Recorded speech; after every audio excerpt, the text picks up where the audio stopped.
Welcome, Smite fans, to day number 2 of week number 5 of the third split of the Smite Oceania Pro League. Today, we've got two excellent matches for you. Corvidae taking on bitter rivals Alpha Sydney. Both of these guys have been pretty back and forth in their contest. Corvidae achieved their first win in the Pro League up against Alpha Sydney, and in the relegations, they had some hard-fought matches as well. And then our second match is going to be Team Pandemonium taking on Royalty. Now, a lot actually hinges on these games.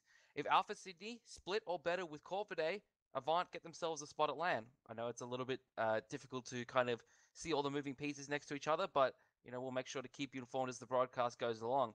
As well as that, if Alpha Sydney split or better with Corvidae, and Pandas in their next set split or better with Royalty, Pandas also get themselves a spot guaranteed at the split 3 LAN. So, a lot on the line here. Alpha Jackal, how are you doing? I am doing fantastic, and with two spots potentially decided today, it's going to put a lot of pressure on the teams that wouldn't have qualified. I'm talking about your Alpha Sydneys and your Legacies, because Corvidae and Corvidae could smell blood then. They can probably start to play on the weakness of those two teams if the scenario comes along where they don't qualify in the next couple weeks. Too true. And, Corvidae and Royalty are kind of at the moment on the outside looking into the top 4, but, we've seen great point leaps in the last few weeks between various teams. Avant and Legacy have leapt up the scoreboard after a couple of 2-0 victories, so, no one's out of the race just yet. We're going to go ahead and get started and pick some bands here in just a second. Corvidae versus Alpha City is going to be our first set. Let's see what these two teams are going to bring us here as we head straight into the picks and bans. Corvidae taking the first pick option here. Really looking for them to get something for Trilogy in the jungle to carry off if he has had a lot of success with Ao Kwong. Yeah, and is Corvidae have really been one of the only two teams to play this Ao Kwong effectively. The other one, of course, being Royalty. And it's strange to see that the two bottom teams have been the ones to really bring success to that hyper carry jungle, the ones that excel in the late game. Because most of the games are really decided in the first 20-25 minutes before those hypercarries get online. I'm looking at Corvidae to try and ban out some momentum-based junglers and mid laners from Alpha Sydney, and just make sure that Rana doesn't have a comfortable time in the ADC position because of it. Well, let's take a look at our first bans here. Susano and Ratatoska, two very popular bans for these two teams, taken off the board, and Raijin taken away from Swifty. He's had that ban away from him in his last 6 games, I believe, so hasn't had a chance to play that one in quite a while. Terra taken away by Alpha Sydney here, just taking away a very strong support pick. A lot left open here. Freya's left open, Jingwei, both very popular picks for teams in the OPL when they've been left open. Jingwei, we've mentioned her at length, got the most wins in the OPL, and is going to be our first pick here for Corvidae. It's a fantastic first pick. Could potentially go mid if you really wanted to place it there, but excels tremendously in the ADC position. If she's forced to back, that passive allows her to get to lane incredibly quickly, so she doesn't really miss out on a lot of experience in the early game. But it's going to be met with a Freya in that ADC position and an Erlong Shen going to the solo lane. Could potentially go to support, but I don't see that really being Slicey's playstyle. Look, the Erlang Shen pick is just so tremendous. I look at that win percentage on that, 89%. It's incredible, and only picked at 25% of games. But what the story, what the picks bans don't tell you there is the amount of times it's been banned away. KO in lane very much wants to take those one-on-one fights, whereas Cryo is a bit more safe, stay in farm, contribute in the mid to late game. But with an Erlang Shen pick, it's really difficult to do that. We saw yesterday Chuckles get about 5 solo kills on a Suspiria with an Erlang Shen. Suspiria was playing relatively safe. For Corvidae now we see Sobek and a Wheelix picked up the good old Pandemonium combination, and Izanami making another appearance here, this time for Alpha Sydney. She's been played in 2 games thus far and won both of them. And it's been a tremendous factor in both of those games as well. That unknown quantity coming out from that range basic attack Hunter. And not to mention those boomerang auto attacks mean she doesn't really need mana to clear the wave, so could potentially even going mid, which is exactly what we'll be doing here because the Freya's already mid locked in. The Wheelix Sobek Jingwei combination from Corvidae is fantastic. A lot of team synergy there, a lot of knockups centered around the plays coming out from Trilogy. I'm looking at Corvidae to make sure that the Wheelix gets off to a good start to help build some momentum into this mid game. Giannis and Son with Kong banned out by Alpha Sydney, Athena taken away by Corvidae. I'm really surprised we didn't see an Odin ban from from Alpha Sydney. Considering how well that synergizes with the Awilix, and you try and you can't get out of the cage except with a jump, and if you jump out, Awilix is going to get you. Thor going to be the final ban here from Corvidae. Naja, the next lock in here from Alpha Sydney. But the Odin pick is still open here for Corvidae if they want to take it. I wouldn't be too surprised if they picked up. It just doesn't have a good matchup against Erlang's Shen. In fact, Erlang Shen can punish Odin incredibly easily. The second Odin bird bombs away to clear it. Erlang Shen goes in with his basic attacks and his spot weakness and basically kills the Odin. So it's not something you want to be playing into if you're not comfortable on it. Instead, the Bellona's going to be picked up, can start to box and can start to go mano a mano with that Erlang Shen. But the Scylla pickup in mid, it's not particularly a strong pick these days, given how weak her early game is. Well, it's not going to be a strong pick yet. Next patch, I think we're going to see a little bit more of the Tiny Terror in the mid lane. And Ares, the first time we've actually seen Ares this split, going to be picked up here for Alpha Sydney. So a very interesting pickup here for Alpha Sydney with this Ares.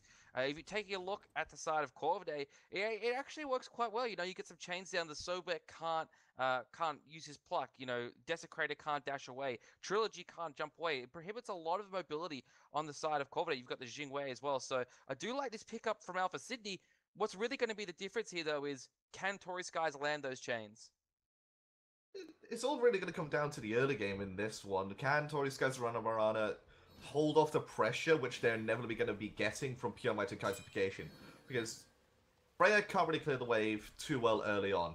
Ares, he can get lane pressure by himself if his hunter is aggressive, which Freya really can't be. So Pure Might and Kaiserfication should really have a free lane of push here. And they need to exploit that and start pushing into the mid lane to start helping this Scylla out, who will start to give up pressure against Swifty on this as an army. One thing the Ares of Freya can do very well, though, is push back the wave, the Freya Pulse and the Ares Searing Flesh. So they just got to try and stall out the minions in that wave, try not to lose too much farm. But, basically looking at these two teams, there's two very late game kind of carries on both teams. You've got the Scylla on the side of Corvidae, you've got the Freya on the side of Alpha Sydney. And, in the late game, it's, who can get the damage out the best. And realistically, it's going to be that Freya. We can see an invade here from Corvidae actually onto the blue buff, taking a page out of Advanced textbook here. They've got a Wrath online. They're going to be able to secure this blue buff. I really like this play up against an aggressive solo laner like KO. Take away his speed buff, give Cryo a little bit of an easier time in lane. I do like the decision as well not to evade onto that speed buff because, well, you could be getting a kill onto Slicey or onto KO, but Slicey on that Naja has crits early, and those crits could throw off an invade. Just one lucky crit, all it takes to swing it in favor of Alpha Sydney. Instead, Slicey going to go towards the mid lane, help out Swifty. They're going to be rewarded with these right side Harpies. They might be able to contest the Elementals as well. It looks like they're going to be able to get them for free because KO's forced with the wave, forced under his wave, wave forced under his tower, I should say. Left-hand side mid-camps are going to be taken by Alpha City, so they're going to get both of these. And that's a decent trade here for Alpha City in the early game, but they do sacrifice they do have to kind of leave their blue buff way back when for it. And Cryo's, going to get another blue buff here. So what I'm looking for is for Cryo to go a little bit more aggressive in this lane than he usually does, or look to force KO to use a lot more of his skills early, because KO's going to have a difficult time sustaining, with this Erlang Shen. Well, he's going to have a difficult time sustaining until he hits level 5. Once he has that ultimate online, he can pop that at a moment's notice and get some healing, but it's on that 90-second cooldown, which makes it a lot more difficult for him to go up against this Bellona. This Bellona can excel at poking into this Erlang Shen, and might not be able to box it out effectively, given that spot weakness does so much damage, as well as that Celestial Howling Dog. But Cryopraetor could look to start to bully this lane already. Yeah, it's less about trying to take a one-on-one fight, more about forcing KO to burn a lot of skills, burn a lot of abilities, and waste a lot of that mana. One thing that Cryopraetor does have, which can really neutralize a lot of KO's damage, and we just saw there, is the disarm from the Scourge. KO pops that spot weakness, Cryopraetor disarms him there, and a lot of that damage potentially used by the spot weakness is gone, and he's wasted a lot of that mana. And, we've seen a little bit of that already from Cryopraetor, so showing he's got a little bit of good knowledge of this matchup. I also like how he held on to the disarm until KO was about to use his AoE auto attack, where he gets a big amount of sustain from that Death's Toll, and just forces him to take a lot more damage and not sustain it back up. putting him into an awkward spot, forcing this rotation over from Slicey already. Slicey has hit level 5, could potentially find Cryopredator here, takes him up into the sky. 1 crit, 2 crit, 3 crit. Can we get a follow-up here from KO, which is not to be, but Cryo's actually stanky. He does have his Eagles rally. Can he get over the wall? It looks like Trilogy's going to get here, but not quite in time. Actually, he is. Roman Invicta on the spot from Cryo, doesn't land the stun, and KO is able to get away just fine. Desecrator's rotated in now to help out his teammates, but in the end, a failed gank from Alpha Sydney, and the counter from Corvidae was enough to prevent a kill, but not enough to secure one of their own. And it also gives Corvidae these fire elementals as well, which they did not get the timer of last time. But well done by Cryopredator there not to panic and to just hold on for the rest of his team to get there. Could have potentially been rewarded with a kill as well, just unfortunately did not land that Eagles ride to allow Scylla for that rotation as well. And Trilogy wasn't level 5 either. He got the knockup, but just did not have that Gravity Surge online to be able to pull KO back in for extra CC. Already 3 minutes in, we can see that the speed and blue buff on the KO side starting to respawn here. KO is going to be looking to secure this one with the help of Slicey and prevent Corvidae from taking that one away again. But, you know, take a look at where Corvidae's positioned. They're nowhere near that area to potentially invade it. Cryo's just going to farm up his wave. Trilogy is in mid lane, so Alpha City going to be able to secure their buffs here. A little bit of a boon, and really, I think, a bit of a wasted opportunity by Corvidae here. Yeah, they could have potentially put a lot more pressure onto KO, get Cryopredator up and running, and maybe even rotating towards his mid lane fight. He's going to be rotating for these right side Harpies, but it looks like it could be an engagement here from Torres, guys, as he lands in a chain. Misses his second one to Kaitification, but Slicey and Swifty going aggressive still, and down goes his Sickle Strike, not going to be able to find any damage on the Kaitification, though, as Charge Break gets him out of the way of the damage. The Kaitification there really just kind of stood and took a lot of damage, waiting for the comms to come in from his team. Slicey goes in, Choice guys, and blinks in as well, gets 2 with his chain. Only managed to pull in Trilogy here, but the Dark Portal from Swifty does a nice bit of damage. Kaitification lurking in the waters, does some damage in return, but, you know, realistically, just a lot of ults burned for nothing. Ring Toss nearly killed Desecrator there as well. If Slicey was level 9 there and max Ring Toss, I think that was a kill. But it's going to go again. Going to find a lot of bounces. Desecrator 1 HP! One more bounce was all it needed. It gets so low. But that gives Alpha City a lot of pressure on his left side mid Harpies for free. Kaitification, again, standing in the way of damage. It's, you know, Ring Toss is like a Zeus Chain Lightning. You don't want to be the person to bounce it to the rest of your team, and that's what Kaitification's done a little bit. So, you know, maybe a little bit more juking rather than just standing in the face of enemy damage. So we see Desecrator, picking up the Shoes of Focus. It doesn't give him any penetration, but gives him 250 mana instead. What do you think of this pickup on the Scylla? Well, it gives him a lot of extra mana, and it gives him some cooldown reduction, so he's able to get his crushes off more often. The mana I like, you know, she's not too mana intensive and starts to get some MP5 back on the Sentinel, and she's got some extra with the Soulstone, but, you know, overall I like it, considering he's gone a tiny trinket here first, you know, doesn't have a Vampiric Shroud, is a little bit more vulnerable than normal. There's a little bit less sustain there, so it's going to allow him to use his Sentinel, allow him to use like all of his abilities just a little bit more often that could potentially save him in terms of being ganked by someone like, you know, Tory Skies or Slicey. For me, the decision not to go into those penetration boots was a bit odd, considering that this team is set up to give Desecrator a big I'm on monster, needs that penetration online early to be able to get those kills early in those resets. They could potentially pay for it, though, in the mid lane, as a gank's going to come out from Slicey. They're going to miss this Sash out to Kaitification, and again, the Crocodile survives. Yeah, the chains come out from Tori as well. Only one of them hits, though. Ring Toss, again, that bounces off Kaitification into Desecrator. So just a little bit of poke here onto the Scylla, and, you know, with the Tiny Trinket and Soulstone start that he's gone here, not going to get any sustain really from the minions. KO fighting 2v1 here, a level above Cryopredator and 2 levels above Trilogy. Kaitification in the face of Swifty and Slicey forced to dash away here. So Alpha City getting a lot of pressure here early in the mid lane, and if they can get down this tower, you know, 15-minute mark, is really going to hamper this Scylla's. I think the pressure is really coming out from Torres guys being on this series. If it was on something like an Athena, maybe it wouldn't have been as much pressure going out, but he's getting so much because Ares is scary. He doesn't have too much hard CC. The only hard CC he's got is the stun on his ultimate. But apart from that, he has so much damage, and that's really where the factor of Ares comes into. How much damage can he output, and how much are you willing to take from him? a look at our duo lane here, we can actually see Rana getting a fair bit of pressure down here against Pure Might Jingwei, something you don't really expect to see out of Freya, but then again, Rana Freya is one of his mains, something he really enjoys playing, something he's had a lot of success with, something he always manages to seem to get to that late game stage a little bit earlier than his opponents and, you know, start dealing out damage. And that's all Alpha City is counting on here, really, is just get this Freya to the late stage. She's just going to carry us. We can see it looks like they're looking for a gank here, a Corvidae. They're looking for Rana here on his boards. Rana does have his Dark Reach Discretion available. And he's going to be able to walk away between his towers. Ultimate actually forced out. As Trilogy went for the knock-up here, you can already see that Ultimate started to chunk, and Trilogy under 50% HP. Yeah, Freya base damage, it's stupid. Pretty much. I mean, you know, it's I'll say this though. At least they didn't buff her like they're buffing Scylla. Oh my, yeah, I mean, yeah, let's buff her, let's help her early game by buffing her late game. That seems like a fantastic idea. Yeah.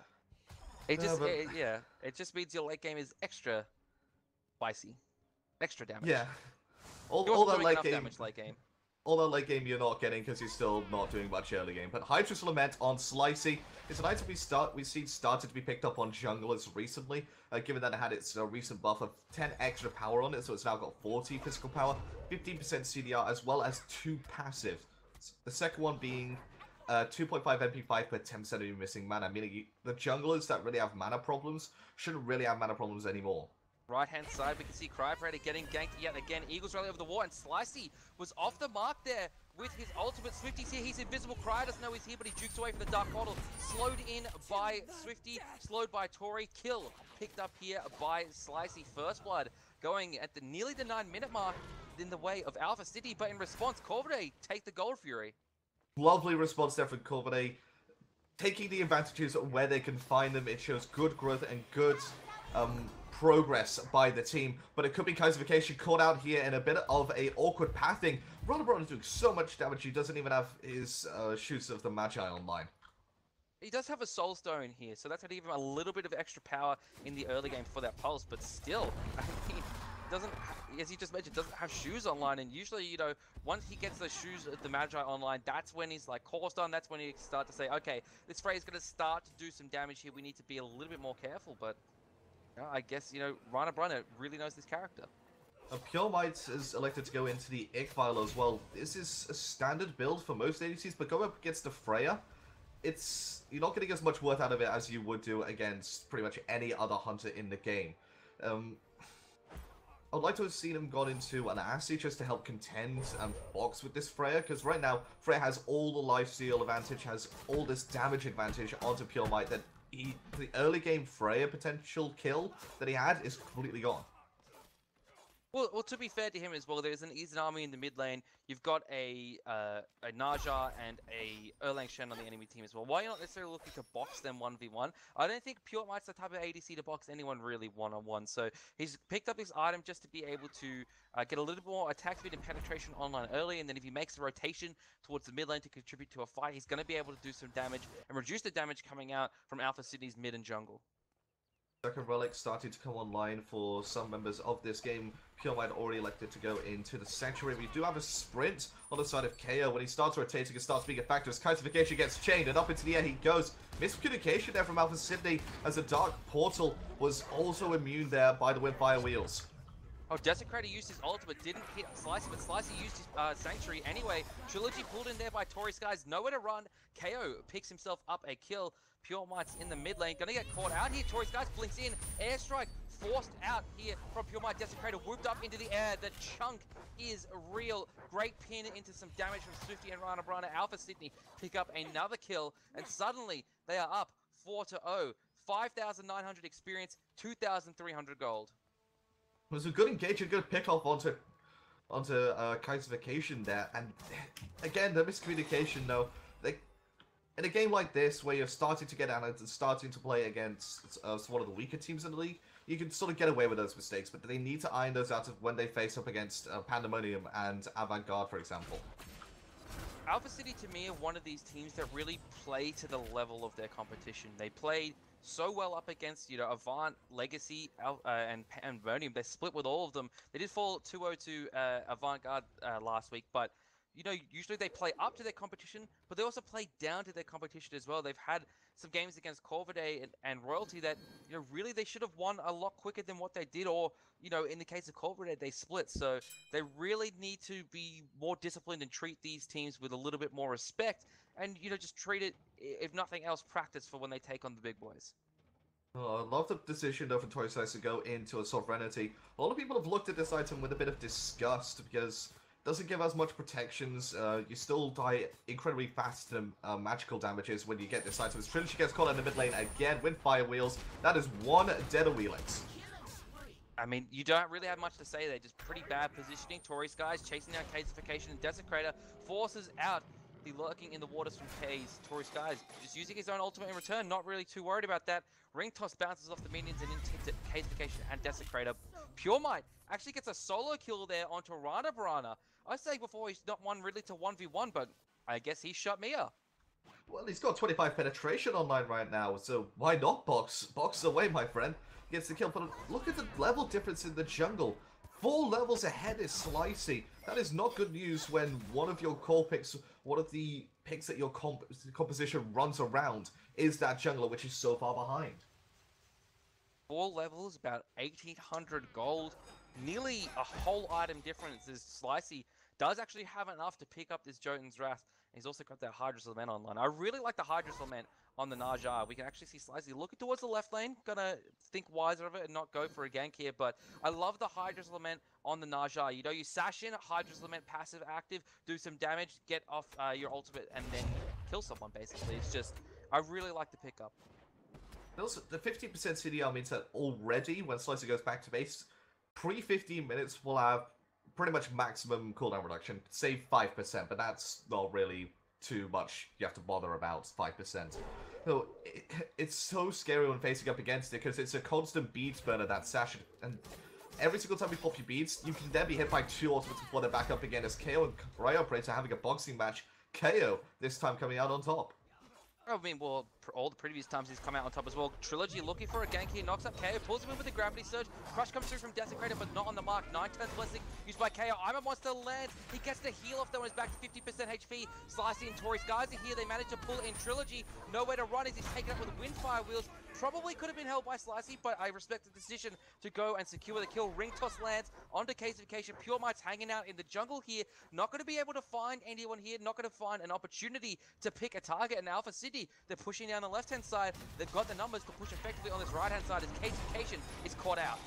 Oh, good silence there from Swifty, but not enough damage onto Casification to get the kill. Tory Skies there did not wait for the CC coming out from KO to then use his chains. Was looking to, it was a bit of a rushed play, but obviously they're going to get rewarded with this tower. Forcing Sobek back, it's as good enough as a kill at this point in the game, and they're going to get the tier 1 tower on this right-hand side. They're going to get the speed buff, and meanwhile, all this time, it was a 5 versus 4. Rana Barana split, pushing his way down this left-hand side. And that's really bad news for Corvidae. If they can't win those type of engagements, you know, they've got to change something up. And, you know, Trilogy's just getting picked constantly. He's got a Wrathi in the first item, and yeah, while that worked out great for the initial invade, you're up against a Naja and an Ares. 2 consistent beads burners. Like you just said before, the sash from the Naja, everyone knows about the no escape from Ares being a beads burner. He's also got his chains that people like to purify as well, so you really need to establish an early lead and get to level 12 as fast as possible against these guys if you are going to go a Wrath first item. But, you know, Corvidae, they invaded the speed buff, but did really nothing off the back of it. I think that was the entire plan, though, with that invader, was to get Cry Operator ahead, put KO behind, get some ganks over on this right-hand side, and then look to get Trilogy ahead to then transition into this mid-game with Purification online before slicing. But it just has not worked out. And Casification unable to engage safely because of this. Tory Sky's 3 levels ahead of him, Slicey level 17 as well. The Crocodile, he's not tanky at this point. Yeah, he's only got a hide online with no stacks. And so that's, I mean, that gives him a decent chunk of health and mana. He's going to get some extra health from the Iron Mail as well, but realistically here, he's not surviving. We've seen it in these fights. He barely got out in the last fight, and that was after pretty much every ult was already expended on the rest of his teammates. Desecrated there with a basic attack, just barely managing to secure his red. But Casification, you know, with this Sobek pick, you're really going in very aggressively, and then you're requiring basically your teammates off the back of that to kill the enemies before they can kill you, because you have no other way of escaping. I did like the fact that Alpha City held onto their support pick for last pick and countered everything the Corvidae wanted to do with this Ares pick. I mean, so many dashes, so many escapes potentially shut down by this cripple and by this no escape. And Corvidae, they didn't expect it and didn't play into it like they should have done. Trilogy, they should have given up on their potential invade and went in for purification first. And they could have potentially looked to pick off the Ares early. Because whilst he does do a lot of damage, he does not have an escape of himself. And they can look to punish that, and they just couldn't do it. Trilogy already forced to use his purification on a Sash. And that's going to mean Torres, guys, is going to know next engagement. I'm just going to blink in. I'm at least going to get Trilogy if he's in the area, you know. And then I've got so much to follow up on it with. Dark Portal from Swifty. Slicey can go in and use his Windfire Wheels to take him up into the sky as well. Trilogy really needs to position himself carefully. 6 levels below Slicey. Cryopredator here having a little bit of a boxing match with Slicey. The Frenzy here though. Dark Portal comes out slow as well. By onto Cryopredator. Torres, guys, got to pull in Trilogy. He knows he can get him here and burst it down. I'm a fortune teller. Prediction came true. Cagefication about to fall down as well. Just barely manages to dash away. Torres, guys, blinks it and secures the kill with a chain and a basic attack. Pure Might cops the chain to the face as well, but manages to walk away. Well, Torres Sky is really the one that walked away there. And now, Alpha City going to invade some buffs. Wouldn't be surprised if they even potentially looked at a Fire Giant here, or if they look to push down the mid-tier 2 tower, while Rana Brother's just having the time of his life, farming himself over in the left lane. No one to even contest him. Well, Trilogy pretty much deserved to die in that fight. And he saw a symbol up in the air and just went for it without realizing the consequences of his actions as he pulled an Ares straight towards him. He didn't even need to use Blink in the end, Torres, guys. That was a free engage for him and a free kill onto Trilogy. And also cost the support his life as well. Fire Giant, it's 19 minutes into the game, but Alpha City could realistically do it. Looks like that they're just going to take away the buffs here. I'm surprised there wasn't any real kind of effort at a tower push, especially once they pushed Desecrator out of the mid lane tier 2 tower. You know, Runner could have kept going with the left-hand side tower, but instead has chosen to back. Or he's sitting in the mid lane in any case. Yeah, it's... They could have potentially got the tier 2. It would have been a risky engagement considering they used pretty much all their ultimates already, and there was still the other monster left from Desecrator. He did pop it later on in the tower. Yeah. I was saying more that I'm surprised that they didn't keep pressure up in the mid lane and then allow Rana to just take the left tier 2. Because he was there. He was basically at the tower line. No one was rotating to stop him. They're all just sitting there in the mid lane. Well, again, if they wanted to make sure that he got that tier 2 on the left-hand side, they needed to engage in the mid lane. And it would have been a risky engagement because, yes, they got 2 kills, but one of them was not there. And Slicey goes up in the air with Desecrator flung in towards him by Geysification. The Dark Portal is timed perfectly, but not needed. Pull back in from Trilogy onto Slicey, as on the left-hand side, Pure Might going to get taunted in by that Nineton's Blessing. He manages to get away with the airstrike there. Casefication, I'm not sure if you guys... I think this must be a glitch in the game. He didn't get an assist there, despite the fact he basically killed Desecrator. I mean, team kill assist? Please, Iris? Oh, yeah, I mean, he flung the Naja at his mid laner. Like, I don't think that's a very good idea at all. And Desecrator is certainly going to be saying that's not a good idea. Slicey actually gets picked off there by Corvidae as he hangs around just a little bit too long. And Gold Fury not available for Alpha City. They've lost their jungler. Corvidae are rushing the Fire Giant. This is a fantastic call because they know Alpha City on this left-hand side onto this Gold Fury. Because they saw everybody back over onto the left into the Gold Fury pit. Oh, Chaos lifts this one out. As the Swifting, yeah. Fire Giant dies. Fire Giant gets a kill to Trilogy. I don't know if they can finish this one in time. They can finish it. They just... Oh no, Pure Might used his Sanctuary. Now they can't finish it in time. Pure Might fall down here. KO gets the kill. Can KO secure it? I'm a monster with Desecrator actually manages to secure the Fire Giant for Corvidae. So they take it away, but might they pay too hefty a price to call it work? Cryopredator falls down, so that's what, 3 members dead now for the Fire Giant? Desecrator gets a nice double man route there, but in the end, Fire Giant goes the way of Corvidae. Just going to stall this game out a little bit longer, but that was a very sloppy Fire Giant. I like the decision for Corvidae to do the Fire Giant, but Trilogy dying too early on there and them giving the game away because of it meant that they lost 3 members for it. Wasn't great. The execution, the call was there, and it was good. It was a sound call, but just the mechanics of it were not up to scratch. Right-hand side, tier 2 tower going to fall here. We can see how much damage that Izanami's doing to the tower. They're shredding it down with a Sickle Storm. And we haven't really talked too much about the Izanami in this game. We saw a little bit of it yesterday, 2 games. We're seeing the third one now. And, you know, it's done decently. I don't think it has necessarily carried or detrimented the team, but it's just been a really solid pick. I believe we saw it only ADC. Yesterday we're seeing it mid for the first time today, and you know, it just seems to be another ADC that can flex between those 2 positions. Well, it's got safe wave clear with the AoE basic attacks, as well as that spectral projection, pretty much insta-clearing the wave at level 8, level 9.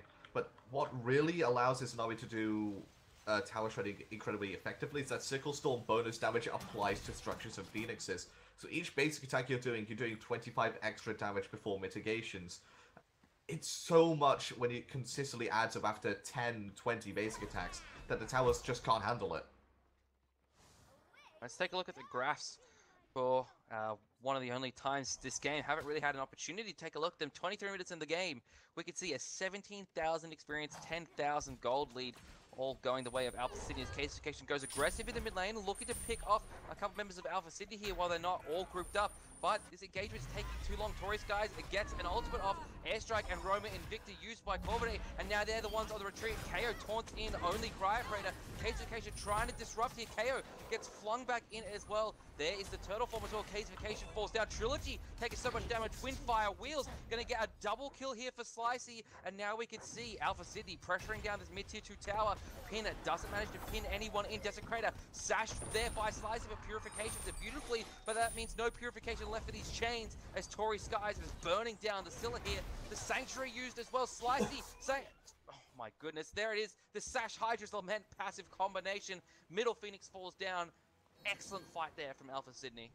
I think it was the Sash critting with Deathbringer that killed Desecrator there. It's surrender vote starting up. Corvidae, I think they realize that this game is probably over. When the gold difference is at 14,000, experience difference 21,000, and there it is, the surrender vote goes through. 24 minutes in, Alpha Sydney take a comfortable game 1. That's a bit of a shame in my eyes, because Corvidae definitely showed a lot of promise, especially when they split with Alpha Sydney, and you know, the draft I think let them down more than anything. That and I mean, I said it during the broadcast, but they invaded the blue buff, and they did so successfully, and it was a good call.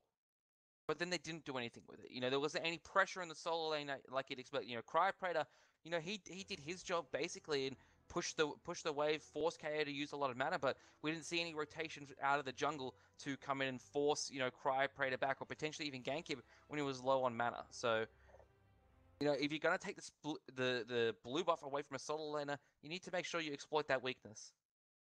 And also, they didn't play against the enemy core. They played just against any normal team. But it wasn't a normal team. It had an Ares in it, something which you wouldn't expect. It had a Naja in there with an Izanami mid, something you, again, don't expect. People that you need purification against, and not building the correct relics can be the difference between getting a good start and getting an absolutely terrible start, which we saw happen. Alrighty, well, hopefully Corvidae can get off to a better start in the next game. We're going to take a short break. We'll be back with game number 2 between Corvidae and Alpha Sydney.